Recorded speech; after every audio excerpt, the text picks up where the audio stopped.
ස්වාමීන් වහන්සේ ඔබ සමග වනසෙක්වා ඔබ සමගද වනසේක්වා. ජෝම්තුමාගේ ශුද්ධ වූ සුවිශේෂයෙන් ලොක්තුමාගේ සුද්ධ වූ සුවිශේෂයෙන් පුටාගත් කොටසකි. ස්වාමිනී ඔබ වහන්සේට මහිමය වේවා. එම දවසේ ශ්‍රාවකයන්ගෙන් දෙදෙනෙක් ජෙරුසලමේ සිට කිලෝමීටර් 11ක් පමණ දුර වූ එම්මාවුස් නම් නගරයට ගමන් කරමින් සිටියහ. එසේ යද්දී ඔහු සිදු සියල්ල ගැන කතා කරමින් ගියහ. තවද ඔවුන් සාකච්ඡා කරමින් යද්දී ජේසුස් වහන්සේම ඔවුන් සමීපයට වැඩම කර ඔවුන් හා සමග ගමන් ගත්සේක. උන්වහන්සේ දුටු නමුත් ඔවුන්ට උන්වහන්සේ හඳුනාගත නොහැකි විය.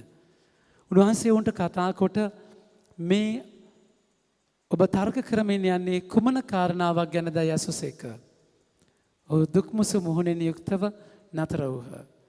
ඔවුන්ගෙන් ක්ලියෝපස් නම් තැනැත්තා උත්තර දෙමින් මේ දවස්වල ජෙරුසලමේ සිදු වූ කාරණා නොදැන සිටින අමුත්තා ඔබ පමණක් දැයි උන්වහන්සේට කීය. කවර කාරණා දැයි උන්වහන්සේ ඔවුන්ගෙන් ඇසුසේක. උත්තර දෙමින් නාසරෙත ජේසුස් වහන්සේ පිළිබඳ කාරණාය. උන්වහන්සේ දෙවියන් වහන්සේ හා සකල ජනතාව ඉදිරියේ ක්‍රියාවෙහිද කතාවෙහිද බල සම්පන්න දෙවැසිවරයෙකු සිටිසේක. නායක පූජකවරුද අපගේ ප්‍රධානීහුද උන්වහන්සේ මරණයට නිම කොට කුරුස යන ගැසූහ. ඊශ්‍රායල් මුදාලීමට සිටි එකම තැනන් වහන්සේ උන්වහන්සේය යනු අපගේ බලාපොරොත්තුව විය. එපමණක් නොවේ මේ දේ සිදු වී අදට 3 දවසක් ගත වී ඇත. තවම අපේ කණ්ඩායමේ ඇතැම්හු ශ්‍රීහුද හිමිදිරි උදයේ සුහුන්ගේ ළඟට ගොස් උන්වහන්සේ අපේ කණ්ඩා සිරුරෙන් උන්වහන්සේගේ සිරුර නොදැක අවුත් ඔවුන්ට දර්ශනය වූ දේව දූතයන් උන්වහන්සේ ජීවමානව සිටිනසේකයි පැවසූ බව කියා අප විස්මත කළහ. අප හා සමග සිටි අයගෙන් සමහරෙක් සොහොන්ගේ ළඟට ගොස් ඒ ස්ත්‍රීන් කී ලෙසම දුටුවෝය. ඒත් ඔවුන් වහන්සේ නොදුටුවෝයයි කීය. උන්වහන්සේ ඔවුන් අමතා බුද්ධිහීන වූද දිවැස්සවරයන් පැවසු සියල්ල විශ්වාස කිරීමට මැලී වූද තැනැත්තෙනි. ක්‍රිස්තුස් වහන්සේ දුක් විඳ ඉක්බිදිසුව කිය තේජශ්‍රීයට පැමිණිය යුතුව තිබුණා නොවේද කියා මෝසසා උන්වහන්සේ මෝසසා සියලු දිවැසිවරයන්ගෙන් පටන්ගෙන මුළු ශුද්ධ ලියවිල්ලෙහි තමන් ගැන සඳහන් කරුණු ඔවුන්ට පහදා දුන්සේක. ඔහු යමින් සිටි ගමට ලං වූහ. එද උන්වහන්සේ තවත් දුර යන බවක් දැක්වූසේක. එවිට ඔහු දවස් ගෙවී හවස් වේගෙන එන බැවින් අප සමග නතර වූ මැනවැයි ජේසුස් වහන්සේට ප්‍රයත්න කළහ. උන්වහන්සේ ඔවුන් සමග නතර වීමට ගෙට ඇතුළුසේක. තවද උන්වහන්සේ ඔවුන් හා සමග කෑමට හිඳගත් කලෙහි රොටිගෙන ආශිර්වාදය පවසා කඩා ඔවුන්ට දුන්සේක. එට උන්ගෙන් ඇස් ඇරි ඔවුහු උන්වහන්සේ කවරෙක් දැයි හැඳින ගත්ත. එවිට උන්වහන්සේ ඔවුන් කවරෙක් දැයි ඔවුන් කෙරෙන් අතුරුදහන් වූසේක. එකල ඔහු උන්වහන්සේ අප හා සමග මගදී කතා කරද්දිත් ශුද්ධ ලියවිල්ල පහදා දෙද්දිත් අපේ හදවත දැවි ඇවිලි ගියා නොවේ දැයි එකිනෙකාට කීහ. ඔහු ඒ වේලේම නැගිට ජෙරුසලමට පෙරලා ගොස් 11 දෙනාද ඔවුන් සමග සිටි අනෙක් අයද ඒකාන්තයෙන්ම සමිඳානන් වහන්සේ නැගිට සිටිනසේක සීමොන්ටද පෙනුණුසේකයි කියමින් ඔහු සිටනු දුටුහ. එයට ඔහු මගදී තමන්ට සිදු වූ කරුණු සහ රොටි කැඩීමේදී ඔවුන්ට උන්වහන්සේ ප්‍රකාශ වූ සැටි පැවසූහ. ස්වාමීන් වහන්සේගේ ජීවනදායක සුභාරංචිය නම් මෙසේය. ක්‍රිස්තුනි ඔබ වහන්සේට ප්‍රශංසා වේවා. වඩිවන් ප්‍රමාන්තයනි.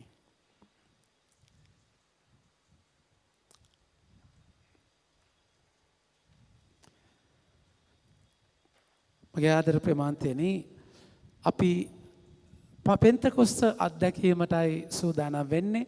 දවස් 50 කියද්දී පෙන්තකොස්ත කියන්නේ 50 මේ කාලය තුල ජේසුගේ බලයත් එක්ක ජීවත් වෙන විදිය.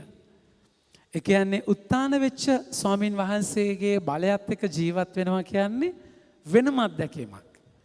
ඒක ඔබ මට සාක්ෂියක් විදියට තමයි මේ දවස් 50ම අපි ක්‍රියාපොත කියවන්නේ.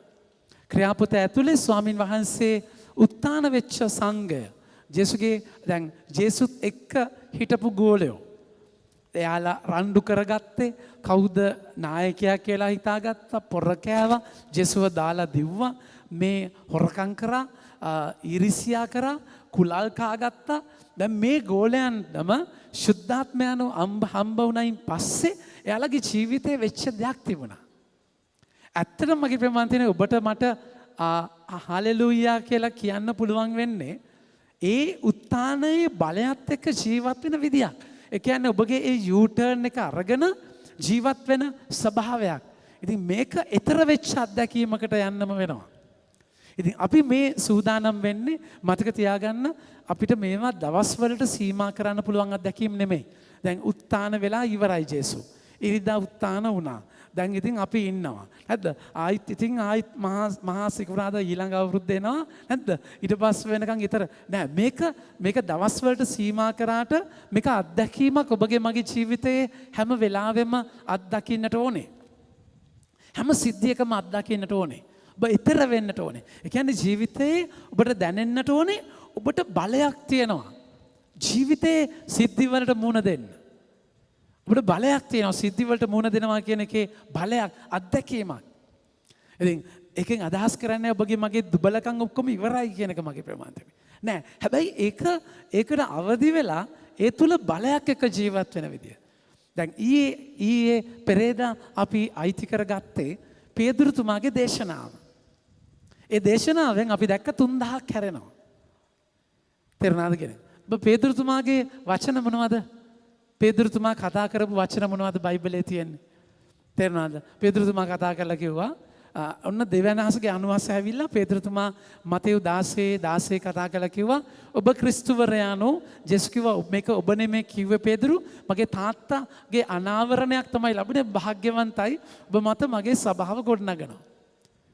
අනිත් කතා කරපු වචන ඔක්කොම මොනවද? මොනවද කිව්වේ? එයා කතා කරලා කියනවා මොකද්ද?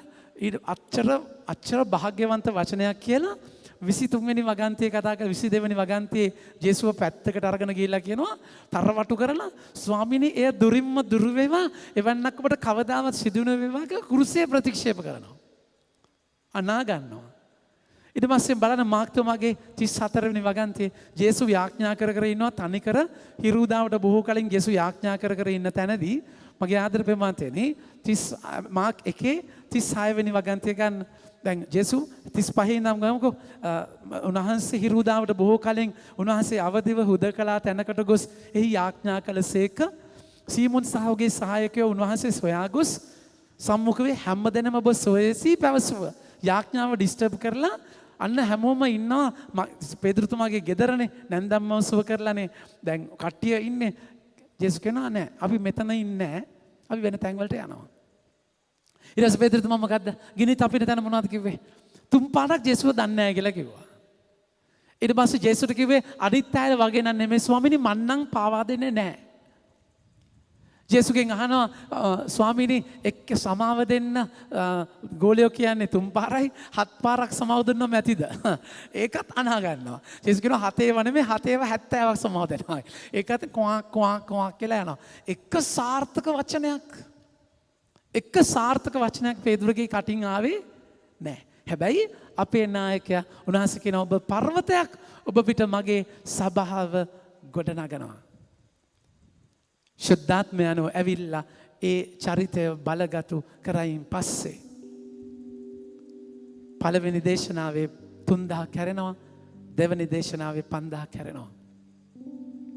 මගේ ආදර බෙමන්තේනි එනිසා උන්වහන්සේ he will qualify the disqualified. ඔබගේ ජීවිතයේ නුසුදුසු තැනයි ශුද්ධාත්ම බලයෙන් පෙරලන්නේ. ඔබගේ බැරිකම ඔබට පුළුවන්කම පෙරලන්න දෙයක් නැහැ. එහෙනම් ඔබ තමයි ඔබ ඒ කටයුතු කරන්නේ. හැබැයි මේක ලස්සන දේ බැරිකම. මට අද වගේ මතකයි මගේ ප්‍රමාණතනේ සෙමිනේරි ඉඳන් ගෙදර යන හැම දවසකම අපේ තාත්තා මගෙන් අහනවා කොල්ලෝ ආයි යනවද සෙමිනේරි කියලා. ඒ තරමට ෂුවර් නැහැ. මටවත් මාව ෂුවර් නැහැ මගේ ප්‍රමාණතනේ. හැබැයි මම තාත්තට කියපු වචන තමයි තාත්තේ අද වෙනකන් හිටියා හෙටත් ජේසු තියාගන්නේ.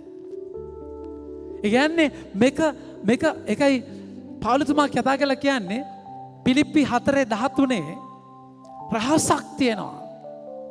පිරිපි 4:13 කතා කරන රහසක් මා බලවත් කරන තැනන් වහන්සේ තුල මට සියලු දේ කරන්න පුළුවන්.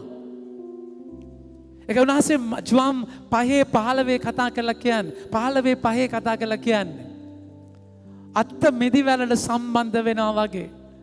මිදිවැල මම ඔබ අතුවේ යමෙක් මා තුළ සිටින්නේද මම ඔහු තුළ සිටින්ද ඒ තැනැත්තේ බොහෝ ඵලදරයි මන්ද මගෙන් වෙනව කිසිවක් කරන්නට ඔබට නැහැ. සම්බන්ධ වුණායින් පස්සේ ඔබගේ මගේ ජීවිතේ වෙන දේවල් මගේ ප්‍රමාන්තනේ. එනිසා එකයි මේ කනෙක්ෂන් එකත් එක්ක ශුද්ධාත්ම බලයේ ජීවත් වෙන විදියක්. කනෙක්ෂන් එකත් එක්ක ශුද්ධාත්ම බලයේ එතනදී ඒ තැන්වලදී මහා අත්දැකීමක්. අද බලන්න අද පළවෙනි කියවීමේ වෙන දේ බලන්න. පළවෙනි කියවීමේ අද අපි දකිනවා ක්‍රියාපොතේ 3 වෙනි පරිච්ඡේදය. දිනක් පේදුරු සහ ජෝන් යාඥාව වේලාව ඌ සවස 3ට දේවමාලිගාවට ගියේ. සම්ප්‍රදාය යාඥා කරන්න ඕනේ 3ට දේවමාලිගාවට යනවා. දේවමාලිගාවට යනවා. ඒ කියන්නේ යාඥාවෙන් එනව නෙමෙයි යාඥාවට යනවා. දැන් සාමාන්‍ය බලය ලබන්න ඕනේ යාඥා කරලා ඉද්දිනේ. යාඥාවට යනවා. එහෙනම් පොතේ හැටියට තාම බලය ලැබලා නැහැ. යාඥාවට යද්දි තමයි මිනිස්සෙක්ව දකින්නේ. මගේ ආදර ප්‍රේමන්තනේ එදා දේව මන්දිරයේ තිබුණේ පාස්කුව. ඒ පුරාණ ගිවිසුමේ යාඥාව. හැබැයි ජේසුස් එක සම්පූර්ණ කරලා උන්වහන්සේ ජෝම්තුමාගේ 4 වෙනි පරිච්ඡේදයේ කතා කරලා කියනවා මගේ ප්‍රමාන්තනේ සමරිතානු ස්ත්‍රියට ජෝම් 4 වෙනි පරිච්ඡේදයේ සමරිතානු ස්ත්‍රියට කතා කරලා කියනවා 22 21 ජේසුස් වහන්සේ පිළිතුරු දෙමින් ස්ත්‍රිය මා විශ්වාස කරන්න මේ කන්දේදීවත් ජෙරුසලමේදීවත් ඔබ පියාණන් වහන්සේට නමස්කාර නොකරන කාලයක් පැමිණෙන්නේය. 23 එහෙත් නමස්කාර කරන්නන් ආත්මානුභාවයෙන්ද අවංක සිතින්ද පියාණන් වහන්සේට නමස්කරන කාලයක් සැබවින්ම පැමිණෙන්නේ. ඒ කියන්නේ මාලිගාව පුරාණ ගිවිසුමේ බැටළුවේ මරපු තැන නෙමෙයි තවත් බලය තියෙන්නේ. වරදවා තේරුම් ගන්න එපා. ඒ දේව මන්දිරයයි මේ දේව මන්දිරයයි වෙනස්. මෙතන ඉන්නේ බැටළුවෙක් නෙමෙයි. මෙතන ඉන්නේ ජීවමාන ස්වාමින් වහන්සේ. එදා පූජාව අද පූජාව වෙනස්. ජීවමාන ස්වාමින් වහන්සේ පූජා වෙන උතුම්ම යාගයේ පූජාව. මගේ ආදර ප්‍රේමන්තනේ ඒ යාඥාවට යනකොට මිනිස්සෙක් ඉන්නවා. යාඥාවට යනකොට මිනිස්සෙක් ඉන්නවා සුදර්ශන ගේට්ටුව ගාව. වචනේ කතා කරලා කියනවා. වෙලාව සවස් 3ට දේවමාලිගාවට ගිය උපන්දා පටන් කොරව සිටි එක්තරා මිනිසෙක් විය. දේවමාලිගාවට ඇතුල් වන්නන්ගෙන් හිඟමන් ඉල්ලන පිණිස දේවමාලිගාවේ සුදර්ශන නම් දොරටුව ළඟ දිනපතා ඔහු තබන ලදී. එයා ආවද උස්සගෙන ගෙනලා තිබ්බද? ආවද තිබ්බද? තිබ්බා. ලාසරස් අපට මතක නම් ධනවතා ගාව උස්සගෙනලා තිබ්බා. ඒ කියන්නේ අනිත් අය කන්ට්‍රෝල් කරන්නේ. හිඟා කන එකත් ඔබ දන්නවනේ බිස්නස් එකක් කියලා නේ. වෑන් එකකින් කට්ටියව බස්සගෙන යනවා තැන් තැන් වල. හවසට එකතු කරගෙන ගිහිල්ලා කලෙක්ෂන් එක එකතු කරලා තමයි මේ විදිහට තමයි වැඩේ කරන්නේ. ඒ කියන්නේ මේක ඒ බිස්නස් එක පැත්තක තියමු. මෙතන එයාලව මෙයාව පාලනය කරපු කෙනෙක්. වෙන කෙනෙක් පාලනය කරලා. ඉතින් හිඟා කන්න ඒ කියන්නේ බලන්න දේවමාලිගාව ඉස්සරහා හිඟා කනවා. ඒ හිඟන්නයි අපි අතර පොඩි සමානකමක් තියෙනවා. ඒගොල්ලෝ හිඟා කන්නේ දේවමාලිගාවෙන් එළියේ. අපි හිඟා කන්නේ දේවමාලිගාවේ ඇතුලේ. කාගෙන්ද? දෙන්න ස්වාමීනි දෙන්න ස්වාමීනි හාල් ගණන් ස්වාමීනි ඩීසල් දෙන්න ස්වාමීනි පෙට්‍රල් දෙන්න ස්වාමීනි දෙන්න. ඒ කියන්නේ ඒ හිඟන්නෝ ඇතුලේ. මිනිහා නම් එළියේ ඉඳන් හිඟා කෑවේ. තාත්තගෙන් නෙමෙයිනේ ඉල්ලන්නේ. මෙලෝ රිලේෂන්ෂිප් එකක් නැතුව ඉල්ලන්නම් වාලේ ඉල්ලනවා උන්වහන්සේගෙන්. කිසිම සම්බන්ධකමක් නැහැ. කිසිම සම්බන්ධකමක් නැහැ. මගේ ආදර ප්‍රේමන්තනේ මේ දවස්වල ජීවිතේට දැකපු නැති මූණවල් එනවා මගේ ඔෆිස් එකට. එකක් බඩු මලු ගන්න අනිත් එක ඉස්කෝලේ වලට දාගන්න. තේරුණාද කියන එක? ඉස්කෝලේ වලට ජීවිතේට දාගන්න. ඉස්කෝලේ දාගන්න දැන් මම හෙටත් යනවා සිකුරාදා මම යනවා සෙන් බෙනඩික් එකට ගිහලා මම කතා කරනවා පෞද්ගලිකව. ඒ මගේ පල්ලියන පවුල් ගැන කතා කරන්නේ. නමුත් ජීවිතේට දැකලා නැහැ. උස් වැටකේ යාවි පල්ලි යන්නේ. පට්ටපල් බොරු. තේරුණාද කියන එක? අරේ පල්ලි යන්නේ. අපි දැන් වලට පල්ලි කියනවා. තේරුණාද? පල්ලි එනවා කියද්දි වෙලාව කියලාද පූජාව 8ට කියලා කියනවා. තේරුණාද කියන එක? ඒක පල්ලි එන්නේ නැහැ. ඉතින් වැඩක් කරගන්න ගියාම හිඟා ගන්න වෙනවා. සම්බන්ධකමක් නැහැ. මගේ ආදරේ මම ඔබත් ස්වාමීන් වහන්සේත් එක්ක මහා බැඳීමක් ගැඹුරක් තියෙනවා නම් හිඟා ගන්න. හිඟා ගන්න ඕනේ නැහැ. අපි අයිතියක් එක්ක ඉන්නේ. ඔබ දන්නවා ඇතිවත් ඉන්න නැතිවත් ඉන්න පිලිප්පි 4:11 වෙනි වගන්තියේ පවුලුතුමා කතා කරන වචන බලන්න. පිලිප්පි 4:11 මා මේ කියන්නේ මට ඇති හිඟකමක් නිසා නෙවෙයි. මම කුමන තත්වයක සිටියත් ඇති දෙයින් සතුටු වීමට ඉගෙනගෙන සිටිමි. මා පහත් තත්වයක සිටින්නටද සමෘද්ධිමත්ව සිටින දනිමි. මා කුමන තත්වයක කොයි සිටියත් සෑහීමට බැමණ සිටින්නටත් සාගින්නෙන් සිටින්නටත් සමෘද්ධිමත්ව සිටින්නටත් අගහිකම් ඇතිව සිටින්නටත් හැකි රහස ඉගෙනගෙන සිටිමි. මා බලවත් කරන තැනන් වහන්සේ තුළ මට සියල්ල කරන්න පුළුවන්. හිඟන්න නෙමෙයි අපි. We are not paupers, we are not beggars, we are sons and daughters. මගේ ආදරේ පින්වත්නි, එයා හිඟා කකා ඉන්නවා. අපි හිඟා කන ගැන වෙනම හිතන්නට වෙනවා. මොකද වෙන්නේ පේතුරු සහ ජෝන් දේවමාලිගාවට ඇතුළු වන්නට යන බව දැක හිඟමන් ඉල්ලීය. ඒක හිඟන්නගේ ප්‍රශ්නය. රිලේෂන්ෂිප් එකක් නැහැනේ. දන්නේ නැහැ. ඉල්ලනවා. දැන් කවුද කියලා දන්නේ නැහැ ඉල්ලනවා. පේතුරු ජෝන් යනවා. නේ දෙන්න මහත්තයෝ දෙන්න මහත්. මේක දන්නේ දැල් ඔක්කොම දාලා ඇවිල්ලා අනාථ වෙලා පේතුරුලා ඉන්නේ. මොන සල්ලිද නැද්ද? අනේ දෙන්න මහත්තයෝ කියද්දි මගේ ආදර ප්‍රේමවන්තයනේ පේතුරුතුමාගේ උත්තරේ බලන්න. පේතුරුතුමා කියන්නේ 140කට බඩු මලු දෙනවා කරුණා කරලා මගෙන් තව ඉල්ලන්න එපා කියලා. මගේ කටේම තියෙන ඒවා තමයි මේ දවස්වල. දැන් අද බඩු මලු ඉල්ලන්ගෙනවා. මං කිව්වා 140කට බඩු මලු දෙනවා. ඔයාලට දෙන්න විදියක් නැහැ. සමා වෙන්න. බඩු නම් කතා කරන්න එපා. මගේ ආදර ප්‍රේමවන්තයනි කියන මගේ තවුලක් තියෙනවා ඉල්ලන ඒගොල්ලන්ගේ තවුලක් තියෙනවා. නමුත් පේතුරුතුමා කියන්නේ ඒව නෙමෙයි. පේදුරු සහ දේවමාලිගාව ඇතු සමාවෙන්. පේදුරු ජුහාම් සමග ඔහු දෙස නෙත්‍යමා අප දෙස බලන්නයි කිය. කනෙක්ෂන් එකක් හදාගන්නවා. ඒ කියන්නේ අපි දිහා බලන්න. ඒ කියන්නේ එතනදී මගේ ආදරේ ප්‍රේමවන්තනි ඒගොල්ලෝ ශුද්ධාත්මයන්ගෙන් පිරීලා ජේසුයි එයයි තවදුරටත් මාතුල මන්දමේ ජීවත් වෙන ස්වාමින් වහන්සේ ඇස් දෙක දිහා බලන්න. ඒ ඇස් දෙකෙන් කනෙක්ට් කරගන්නවා. ශුද්ධාත්මයන් තුළ කනෙක්ට් කරගන්නවා. මොකද එයාලා තුළ ඉන්නේ ස්වාමින් වහන්සේ. යාඥාවට දේව මන්දිරයට පොදු යාඥාවට යන්නේ ශුද්ධාත්මයෙන් පිරීලා. එතන ගිහිල්ලා පිරීලා නෙමෙයි. ඒ නිසා යන රැල්ලත් එක්ක යන අත්දැකීමක් නෙමෙයි. ඔබ වෙනම ආත්මගත අත්දැකීමක ඔබ ඉන්නට ඕනේ. සමහර දේවස්ථානයේ ඔබ ශුද්ධාත්මයෙන් පිරීලා එන්නට ඕනේ. දේවස්ථානයේ වෙන දේ බලාපොරොත්තු වෙන්න එපා. සමහරට පියතුමා කියන දේෙන් ඔබට බලාපොරොත්තු වෙන දෙයක්වත් නැහැ. ඔබ කනෙක්ට් වෙන්න වෙනම කනෙක්ෂන් එකක් ඇතුලේ හදාගන්නම වෙනවා. ඔවුන් සමා වෙන්න පේතුරු ජෝන් ඔහු දෙස නෙත්‍යම අප දෙස බලන්නයි කිය. ඔහුද ඔවුන්ගේ යමෙක් ලැබෙන බලාපොරොත්තු ඕනෝ දෙස ඕනකමින් බැලිය. මිනිහා බැලුවා හරි දෙන්න තමයි යන්නේ. නැද්ද? අපි සාමාන්‍යයෙන් මගේ ප්‍රමාණතනේ හිඟාකද්දි ෂට එක ගාවට ආවම බලන්නෙත් නැහැ. වෙනම කතාවක් බැලුවයි කියන්නේ බලාපොරොත්තුවක් තියෙනවා. ඔන්න දැන් පර්ස් එක අරගෙන සල්ලි ගන්න යද්දිම කල ලයිට් එක වැටෙනවා අපි යනවා. නැද්ද? බයිනවා බැනිල්ලක් කොහමද? මොකද ඊළඟ chance එකක් නැති වුණානේ. අතන කියන හම්බ වෙනවානේ. මගේ ආදර ප්‍රේමන්තනේ හිඟන්න බලනවා. බැලුවා දෙන්න තමයි යන්නේ. හරි මොනවද බලාපොරොත්තුෙන් එහා බලනවා.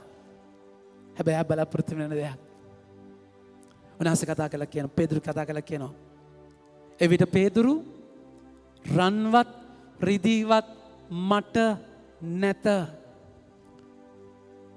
එක පේදුරු 1:18 බලන්න මගේ ප්‍රේමවන්තනේ. එක පේදුරු 1:18 හරි ලස්සන වචනයක් කියනවා. උන්වහන්සේ අපව ගලවා ගත්තේ ඔබගේ පියවරුන්ගෙන් ලැබූ නිෂ්ඵල ජීවිත මාර්ගයෙන් ඔබ මුදන ලැබුවේ රන් රිදී වැනි දි รา යන දේවල් මගින් නොව. පේදුරු ගාව තියෙන්නේ මගේ ආදර ප්‍රමාන්තයනේ රත්තරන් රිදී නෙමෙයි. අද දීලා ආයිත් බඩගිනි වෙන දෙයක් නෙමෙයි. ඒකයි ජේසු ජුවන්තුමාගේ 4 වෙනි පරිච්ඡේදයේ සමරිතානු ස්ත්‍රියට කතා කරලා කියන්නේ මගේ ප්‍රමාන්තයනේ සමරිතානු ස්ත්‍රියට කතා කරලා කියන්නේ 4:7 බලන්න. ජුවම් 4:7 සමරිතානු ස්ත්‍රියට කතා කරලා කියන වචනයක් තියෙනවා. එකල සමරිතානු ස්ත්‍රියක් වතුර අදින පිණිස පැමිණියාය. මට වතුර ටිකක් දෙන්නයි. උන්වහන්සේ ඇයට වදාළසේක. උන්වහන්සේ ඉල්ලන්නේ ඇයගෙන්. හැබැයි මේ පෙන්වන්නේ ඇයගේ ප්‍රශ්නය ගැන. උන්වහන්සේ කියනවා ඔබ ඉල්ලන්නේ කාගෙන්ද? ඔබ වතුර ඉල්ලන්නේ ඔබගෙන් වතුර ඉල්ලන්නේ කවුද කියලා දන්නවනම් එයාගෙන් වතුර බිව්වොත් ඔබට කවදාවත් තිබහ වෙන්නේ නැහැ. අනේ ස්වාමිනී දෙන්න කියලා කියනවා. මගේ ආදර ප්‍රමාන්තයනේ උන්වහන්සේ කියනවා ඔබගේ ස්වාම පුරුෂයා එක්කන් එන්න එතකොට වතුර දෙන්නක් කියලා. ලෝකයේ දෙන දේ ඔබ මේ ලිඳෙන් බොන්න ඔබට තිබහ වැඩි වෙනවා. හැබැයි මගෙන් වතුර බිව්වොත් ඔබට තිබහ නැති වෙනවා. ඒ විතරක් නෙමෙයි ඔහු තුලින් ජීවන ජල දහරා ඇති වෙනවා. පෙදරතුමා කතා කළා කියන්නේ ඒකයි. මට ඔබට රත්තරන් රිදී දෙන්න බෑ. මතක තියාගන්න ජීවිතේ බඩ පුරවලා මිනිස්සෙක්ගේ ඈතර කරන්න බෑ. එක තලයක් විතරයි. අපි සමාජයේ ඉගෙන ගන්න මොකක්ද? මාළුවෙක් දෙන්නේ නැතුව බිලි පිත්තක් දෙන්න කියලා. මාළුව හැමදාම එතකොට මාළුවෙක් ගන්න ඔබ ගාවට එන්න ඕන එකේ බිලි පිත්තක් දෙන්න. එතකොට පිත්තක් දුනම එයා ස්වයං පෝෂිත වෙයි. බිලි පිත්තක් දීලා වැඩක් නැහැ ගඟක් නැත්තම් නේ. ගඟක් තිබිලා නැත්නම් වැඩක් නැහැ මාළු නැත්තම්. නැද්ද? බේරේ වැවේ මාළු අල්ලන්නද? හැබැයි අපි කතා කරන්නේ බිලි පිත්තක් නෙමෙයි. අපි කතා කරන්නේ බඩගින්නේ ඉන්නත්, බඩ පුරවගෙන ඉන්නත්, ඇතිව ඉන්නත්, නැතිව ඉන්නත් රහස. පෙදරතුමා කතා කරලා කියනවා මගේ ප්‍රමාන්තයනේ මට ඔබට දෙන්න රන් වතුරදීවත් මට නැත. ඒත් මට ඇති දේ ඔබට දෙමි. මට ඉන්නේ කවුද?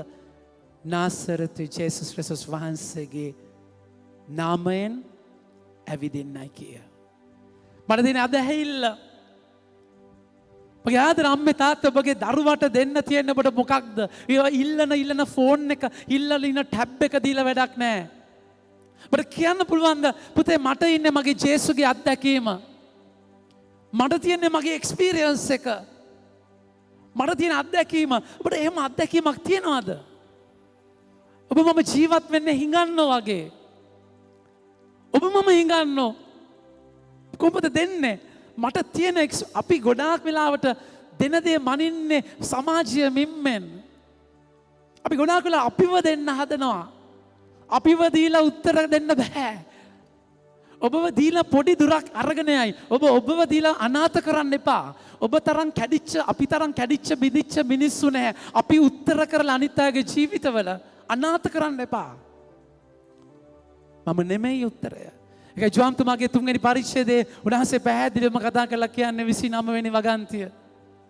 උන්වහන්සේ කතා කරලා කියන අවස්ථාවක ජෝම්තුමා 28ට ගන්න පුතේ. මම ක්‍රිස්තුස් නොවෙමි. සාමක ජෝම්තුමා මම නෙමෙයි ජේසු. මම නෙමෙයි උත්තරය. එනිසා ඔබව ඇටච් කරගෙන ඔබව උත්තර කරගෙන ඔබ හැම දෙයකම ඔබ බබාලව නැද්ද දරුවන්ව බබා උක්කුම් කරලා ඔබ උත්තරයක් වෙලා ඔබ පාලනය කරලා අනාථ කරන්නට එපා. කවදාවත්ම මට තියෙන දේ මම දෙන්නම්. ජේසුස් ක්‍රිස්තුස් වහන්සේගේ නාමය අනුසෙන් ඇවිදින්න. මගේ ආදරේ මතයේ මිනිස්සු ඇවිදිනා විතරක් නෙමෙයි. ඇවිදිනා විතරක් නෙමෙයි. මුවන් වගේ පැන දුවනවා කියලා යෙසායා කතා කරනවා. ඔහු උඩ පයින්නවා. ඒ කියන්නේ මේ මිනිස්සයා පුදුම ප්‍රීතියක. එතනට එන්න. ඔබට එහෙම ජේසුව තව කෙනෙක්ට දෙන්න ඔබට ගමනක් යන්න වෙනවා. ඒ ගමන තමයි එම්මාවුස් ගමන. එම්මාවුස් කියන්නේ කිලෝමීටර් 11ක් විතර ජෙරුසලමෙන් ඈත තැනක්. කිලෝමීටර් 11ක් විතර ඈත තැනට මේ ක්ලියෝපස් සහ තවත් ගෝලෙක් සමහරට කියන එයාගේ වයිෆ් කියලා මේ දෙන්න යනවා. ඇයි යන්නේ? ජෙරුසලමේ තමයි මැරුවේ ජේසුව. ජෙරුසලමේ කාලකන්ණි තැන. ජෙරුසලමේ යාලා මරන්න හොයන්නේ. ජෙරුසලමේ තමයි ඒ අපිරි අත්දැකීම ඒ සිද්ධියෙන් පැනලා යනවා. හැබැයි උන්වහන්සේ මගේ ආදර බෙමන්තනේ ක්‍රියාපොතේ පළවෙනි පරිච්ඡේදයේ 4 වෙනි වගන්තිය කතා කරලා මොකද්ද කියන්නේ? ක්‍රියා 1:4 උන්වහන්සේ කියනවා. උන්වහන්සේ ඔවුන් සමග ආහාර වළඳමින් සිටියදී ඔවුන් අමතා ඔබ ජෙරුසලමෙන් ඉවත්වන්න ගොස් මා වදාළ පරිදි පියාණන් වහන්සේගේ පොරොන්දුව බලාපොරොත්තුවෙන් සිටින ජෙරුසලම යන්න එපා. අපි ආස නැති තැනක් තියෙනවා. අපි අපිරිය තැනක් තියෙනවා. අපිට මතක් කරන්න බැරි ඒ සිද්ධිය මං ආස නැහැ එතන ඩීල් කරන්න. ඒ නිසා මගේ එම්මාවුස් ඒ රිලේෂන්ෂිප් එකට මම යනවා. මගේ එම්මාවුස් බෝතලයට මම යනවා. මගේ එම්මාවුස් ඒ ඉන්ටර්නෙට් සයිට් එකට මම යනවා. මගේ එම්මාවුස් අර සිද්ධියේ ඉන්න බැරුව උත්තර දෙනකන් ඉන්න බැතුව මම පැනලා යන අත්දැකීමක්. ඔබට ඒ බලය ඕනනම් ඔබ ඉන්නම ඕනේ. ජෙරුසලමටයි ඒ බලය හම්බ වෙන්නේ.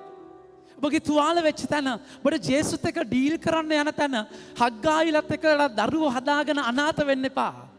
ජේසුත් එක්ක ඩීල් කරන්න තියෙන තැන, ගිජුලීන් යනුව එන්ටර්ටේන් කරන්න එපා. ජේසු එතන ඩීල් කරනකන් ඉන්න. ශුද්ධාත්මයන් වෙන්නේ ඔබගේ ජෙරුසලමට මිසක් එම්මාවුස් වලට නෙමෙයි. ඕන ශුද්ධාත්මයන්ට එතනට එන්න තිබුණේ නැහැ. ජේසුව හම්බ වෙලා ඒ ගෝලයෝ දෙන්න ආපහු එනවා. මගේ ආදර බෙමන්තනේ එයාලා යන්නේ කලකිරිලා එපා වෙලා දුක් මුසු මෝහුණුවල් වලින් පිරීලා කියලා වචනේ කතා කරලා කියනවා.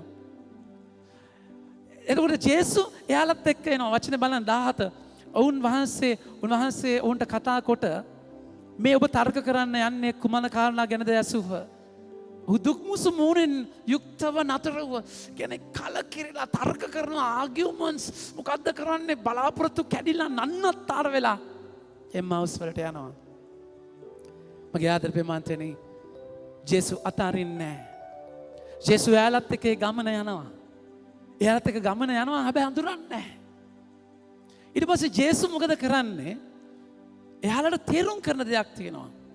එයාලට තේරුම් කරන්නේ මොකක්ද? ගීතාවලියේ 119 105 වෙනි වගන්තිය. උන්වහන්සේ කතා කරලා කියනවා ගීතාවලියේ 119 105 වෙනි වගන්තිය මොකක්ද? Thy word is light unto my path. ඔබේ වචන මාගේ දෙපායට පහනක් මාගේ මාවතට එළියක්ය. උන්වහන්සේ කතා කරලා මොකක්ද කියන්නේ? 25 වෙනි වගන්තිය. එවිට උන්වහන්සේ ඔවුන් නමතා බුද්ධිහීන වූද දිවසිවරයන් පැවසු සියල්ල ඇදහිීමට මැලිය වූද තැනැත්තෙනි ක්‍රිස්තුස් වහන්සේ ඒ දුක් විඳ ඉක්බිති සුවකීය තේජස්ශ්‍රීට පැමිණ යුතුව තිබුණා නොවේ දැයි කියා මෝසස් හා සියලු දිවසිවරයන්ගෙන් පටන්ගෙන මුළු ශුද්ධ ලියවිල්ලෙහි තමන් ගැන සඳහන් කරුණු ඔවුන්ට පහදා දුන්සේක. බයිබලයේ වචන වලින් කියා දෙන්නේ. මගේ ආදර බෙමන්තනේ එයාලා අඳුරන්නේ නැහැ ජේසුව.